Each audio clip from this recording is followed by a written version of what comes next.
जड़े व्यक्ति केते दिन बंचिब ताहा गुरुत्वपूर्ण नुहे बरं गुरुत्वपूर्ण होउछि से केउं प्रकार जीवन यापन करती अर्थात जड़े व्यक्तिर समाज एवं देश प्रति अवदान को आधार करी तांकर ख्यातिर मूल्यांकन करा जाय अर्थात सेवा ही व्यक्तित्वर परिचय तोलिथाय बोली उत्कल फाउंडेशन ट्रस्ट राज्यस्तरीय सामाजिक कर्मी सम्मेलन में वक्ता माने कहते भुवनेश्वर स्थानीय बुद्ध मंदिर सभाकक्ष अनुष्ठित सभारे भुवनेश्वर मध्य विधायक अनंत नारायण जेना मुख्य अतिथि भाव जोगदे पंडित गोपबंधु दास स्वल्प जीवन काल मध्य केते भल काम करछन्ती भाविले आश्चर्य लगुछि बोली से कही समाजसेवा साहित्य शिक्षा और सांबादिकता क्षेत्र में कार्य करुवा व्यक्ति विशेष अवदान अविस्मरणीय बोली कहते प्रारंभ ट्रस्ट सर्वभारतीय अध्यक्ष राजीव लोचन प्रधान स्वागत भाषण दे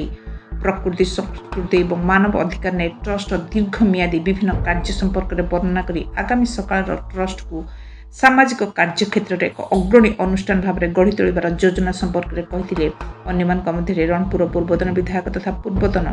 योजना बोर्ड अध्यक्ष सत्यनारायण प्रधान मुख्य वक्ता वरिष्ठ नागरिक तीर्थ यात्रा योजनार पूर्वतन उपदेष्टा दुर्गा सामंतराय विशिष्ट संगीतज्ञ तथा समाजसेवी सुस्मिता दास ट्रस्ट राष्ट्रीय संयोजिका भारती दास सभानेत्री सागरिका महांती युव समाजसेवी त्रिनाथ विश्वाल समाजसेवी प्रशांत कुमार बड़जेना सम्मानित अतिथि भाव जोगदे समाज सेवा को निजर मंत्र भाव में ग्रहण करने को कहते समाजसेवी तथा सांबादिक राजाराम षडंगी अध्यक्षता करथिबा बेले कार्यक्रम को बल्ह प्रदान संयोजना करथिले। ए अवसर में समाज विभिन्न क्षेत्र में उल्लेखनीय अवदान पाई राज्यर विभिन्न कोण अनुकोण प्रतिभाधानी मानक